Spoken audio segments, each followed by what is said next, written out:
finished crafting another top 5 list for the top 5 list series, and in today's video we got top 5 more best towers in TDS. Now this video is kind of an updated list, as you could say, from the one we posted a few weeks ago, but at the same time it's kind of like a part 2 of more best towers, so it's kind of a sequel, but at the same time it's kind of an updated list per se.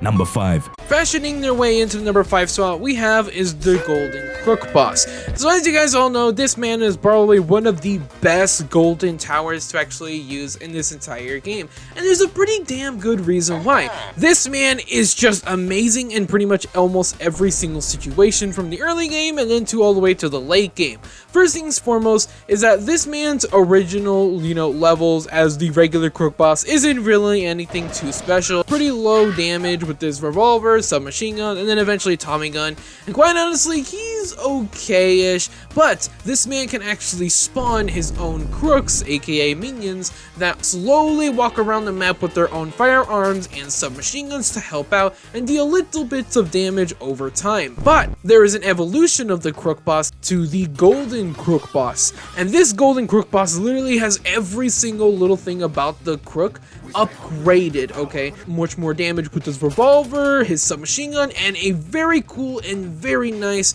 and extremely powerful Tommy gun at level 5. Dealing an ooze amount of damage and of course a fast as hell rate of fire.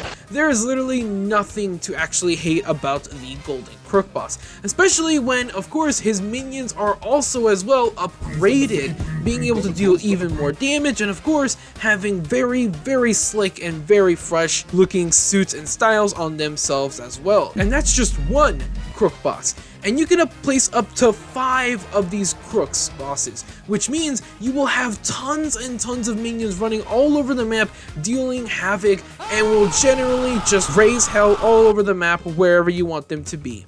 Number 10. Rapid firing their way into the number 4 spot we have is the Turret.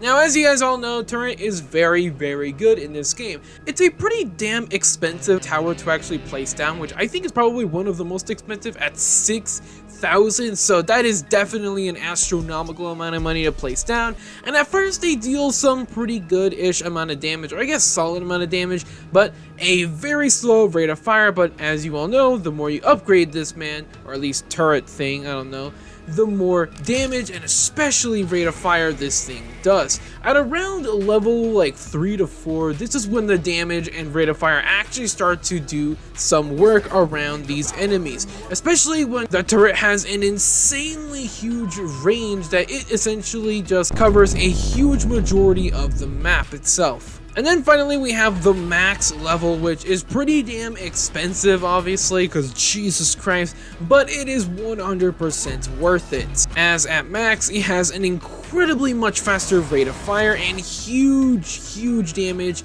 with of course an insanely fast and hard punches with every single shot it deals to enemies. And not only that you can actually place one of these men, but you can actually place 3 turrets in total, which means that as long as you have pretty much every single one of these turrets either covering a huge portion of the map, there is literally no enemy that can get by without literally just getting obliterated from these turrets, especially when the description of the turret perfectly sums up what it can exactly do to bosses. This thing chews bosses and literally has them for breakfast, lunch, and dinner. Number 7. Into the number 3 spot we have is the Hacker. So as you guys all know, the Hacker is pretty much literally the most recent addition to TDS. And quite honestly, she is incredibly crazy. And no, I don't mean crazy by that way. I mean crazy as in performance-wise, in gameplay, that type of thing. This girl is incredibly strong, especially when she is one of the few members of the hardcore towers team. So obviously, if a tower is in the hardcore section, you know they're going to be very strong and pretty insane. And the Hacker is really insane. The Hacker is able to, well, deal damage, pretty slowish amount of damage at first to enemies, enemies, but after killing enemies, they will immediately be transformed into a friendly enemy and will actually run into enemies to deal damage. And of course, the more you upgrade the hacker, the much more HP and damage these enemies who are transferred or more or less transformed. And that's not only the craziest part, but also the hacker is able to slow down enemies, 15% even more cash for any enemies that are killed next to the hacker's range, and also a bunch of other crazy things such as cloning towers for even more damage, and of course having two separate upgrades to actually choose from, both having their pros. The right strat to choose is essentially having one bottom upgrade hacker and one top upgrade hacker, since you can place two of these girls down, which means the hacker has no bounds of what she is able to do to make victory much more easier. Number 12. Surprising everyone into the number 2 spot we have is the Commander. I have no idea why I didn't place this guy in the previous top 5 best towers list, but here he is as a bit of redemption arc, and this man is incredibly strong. Definitely one of the best support towers in the entire game. As you guys all know, this man doesn't do any damage directly to enemies. More or less is kind of just a tower that just stands there not doing anything until you upgrade him to, what is it, level 2 or 3, and this man actually unlocks an activation ability. And this activation ability boosts any towers in a particularly small-ish range at first, boosts their rate of fire speed exponentially. At first, it's like 25%, which honestly is quite solid, and can really kill enemies quickly when they are slipping past, or any boss enemies, and when things get too intense. And of course, as you guys all know, or as you guys are probably theorizing, the more you upgrade the commander, the more and more stronger this ability becomes. Even without his ability activated, he still increases any nearby troops' rate of fire just manually, or passively as you could say. So quite honestly, upgrading him more and more to increase his range is also a good play. But at max, any nearby towers' rate of fire boost from 25% to an astronomical 50%. Which means any towers that we're shooting, quite honestly not that fast, will immediately just become a literal laser beam. And of course, with troops already having like laser beam weapons, they will shoot even faster. And this is a very good combo with the number 1 spot coming up right next. This man is one of the best support towers in the entire game. Salute. Number 1. Check this out.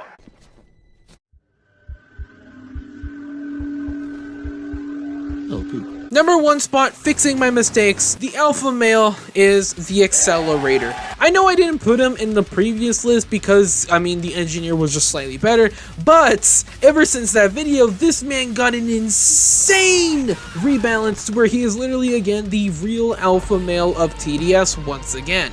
The Accelerator has always been known as one of the best towers, but lately has gotten just a little bit nerfed, so he wasn't, but then is just immensely stronger than every single tower in the game. As you guys all know, he first shoots a literal laser beam at first and deals pretty high-ish amounts of damage and has quite a lot of ammo, but the more you upgrade him, of course, the more damage, bigger range, and of course, the much more longer he can actually blast. And the crazy thing is that level 4, the level right before max, literally does the exact amount of damage as his previous final level damage. So already being at max, kinda, he's already doing an insane amount of damage, but at level 5, he does an immensely, extremely powerful and insane 100 damage per millisecond shot of his laser beam. This man just literally disintegrates every single enemy that he comes across.